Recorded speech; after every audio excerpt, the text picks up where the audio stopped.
ನಮಸ್ತೆ. ಕರ್ನಾಟಕ ಪ್ರದೇಶ ಕಾಂಗ್ರೆಸ್ ಸಮಿತಿ ಮಾಜಿ ಸೈನಿಕರ ವಿಭಾಗದಿಂದ ತಮ್ಮ ನೇತೃತ್ವದಲ್ಲಿ ಮತ್ತು ಸಭೆ ನಡೆಸಿದ ಸಭೆ ಯಶಸ್ವಿ ಮಟ್ಟದಲ್ಲಿ ನಡೆದಿದೆ. ಕಾರ್ಯಕಾರಿಣಿ ಸಭೆ ಮತ್ತೆ ಮಾದರಿ ಸಭೆ ಬಗ್ಗೆ ತಗೊಳ್ಳಿ ಸರ್. ಎಲ್ಲರಿಗೂ ನಮಸ್ಕಾರ.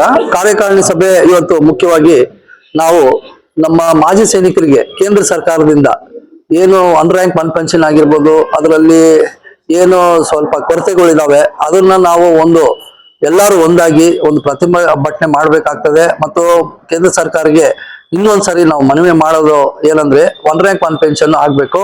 ಅದು ಡೆಫಿನೇಷನ್ ಏನಿದೆ ಅದು ಪ್ರತಿ ವರ್ಷ ಅದು ನಮ್ಗೆ ಇನ್ಕ್ರಿಮೆಂಟ್ ಸಿಗಂತದ್ದು. ಈಗ ಏನಾಗಿದೆ, ಕೇಂದ್ರ ಸರ್ಕಾರ 5 ವರ್ಷಕ್ಕೊಮ್ಮೆ ಅದನ್ನ ಇನ್ಕ್ರಿಮೆಂಟ್ ಮಾಡಿ ಕೊಡ್ತಾ ಇದ್ದಾರೆ. ಅದು ಸರಿ ಇಲ್ಲ. ಡೆಫಿನೇಷನ್ ಏನಿದೆ ಅದೇ ರೀತಿಯಲ್ಲಿ ಅದು ಆಗ್ಬೇಕಂತ ಹೇಳಿ ಅದೊಂದು ಚರ್ಚೆ ಮಾಡಿದ್ವಿ. ಎರಡನೇದು ex service men contributory health scheme ಅಂತಿದೆ.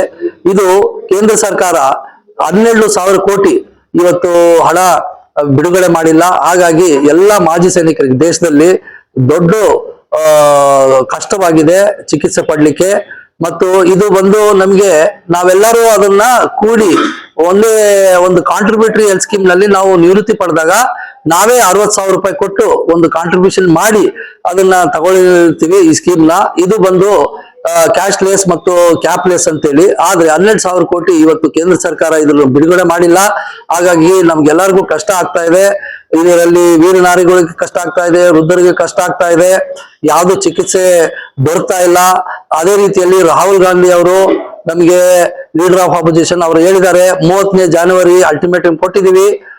ಅವರ ಮುಖಾಂತರ ಇದು ಆಗ್ಲಿಲ್ಲ ಅಂದ್ರೆ ನಾವು ಈ ಬಜೆಟ್ ಸೆಷನ್ ನಲ್ಲಿ ಡೆಲ್ಲಿಯಲ್ಲಿ ದೊಡ್ಡ ಸೈನಿಕರು ಗುಂಪು ಮಾಡಿ ನಾವು ಪ್ರತಿಭಟನೆ ಮಾಡಿ ಮತ್ತು ಕೇಂದ್ರ ಸರ್ಕಾರಕ್ಕೆ ನಾವು ಅದರ ತಕ್ಕ ಪಾಠ ಕಳಿಸ್ಬೇಕಾಗ್ತದೆ. 12,000 ರೂಪಾಯಿ ಬಿಡುಗಡೆ ಮಾಡಿಲ್ಲ. ಇದೇ ನಾವು ಕೇಳೋದೇನಂದ್ರೆ 12,000 ರೂಪಾಯಿ ಏನ್ ಸಣ್ಣದು ಇದು.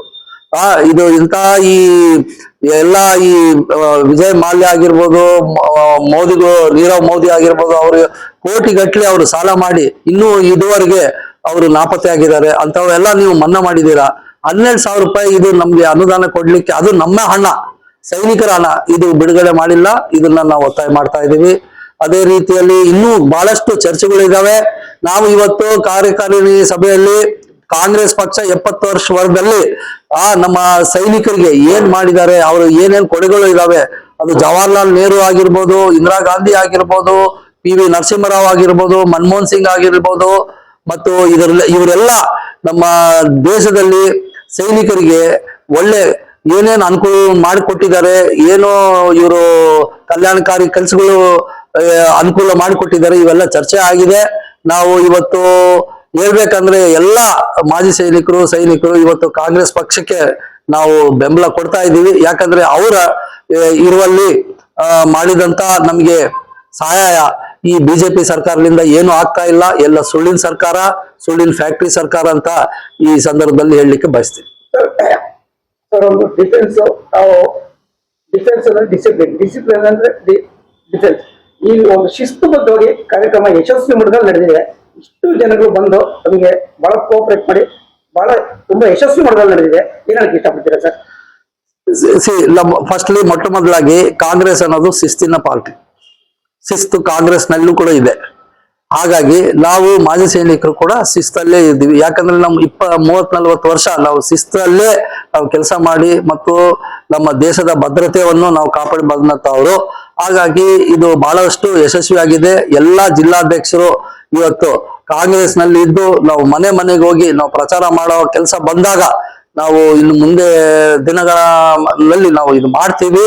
ಮತ್ತು ಕಾಂಗ್ರೆಸ್ ಪಕ್ಷಕ್ಕೆ ಮತ್ತು ಇನ್ನು ಮುಂದೆ ಮತ್ತೊಂದು ಇವಾಗ ಮುಂದೆ ಬರುವಂತ ಚುನಾವಣೆಗಳಲ್ಲಿ ಕೂಡ ನಾವು ಕೆಲಸ ಮಾಡಿ ಮತ್ತೆ ಈ ಕಾಂಗ್ರೆಸ್ ಸರ್ಕಾರನ ಕರ್ನಾಟಕದಲ್ಲಿ ತರ್ತೀವಿ. ಮತ್ತು ಕೇಂದ್ರದಲ್ಲಿ ಕೂಡ ಕಾಂಗ್ರೆಸ್ ಸರ್ಕಾರ ತಂದು ಮತ್ತು ನಮ್ಮ ಸನ್ಮಾನ್ಯ ರಾಹುಲ್ ಗಾಂಧಿ ಅವ್ರನ್ನ ಪ್ರಧಾನಮಂತ್ರಿ ಮಾಡ್ಬೇಕಂತೇಳಿ ಇವತ್ತು ನಾವೆಲ್ಲರೂ ನಿರ್ಧಾರ ಮಾಡಿದ್ದೀವಿ. ಸರ್, ಇನ್ನೊಂದೇ ಒಂದು ವಿಷಯ ಪ್ರಸ್ತಾಪಕ್ಕೆ ಇಷ್ಟಪಡ್ತೀವಿ ಸರ್. ಈಗ ಚುನಾವಣೆ ಕಾರ್ಪೊರೇಟ್ ಎಲೆಕ್ಷನ್ಗೆ ಮಹಿಳೆಯರಿಗೆ ಸರ್, ಹೆಣ್ಮಕ್ಳಿಗೆ 50% ಮೀಸಲಾತಿ ಕೊಟ್ಟಿದೆ ಸರ್.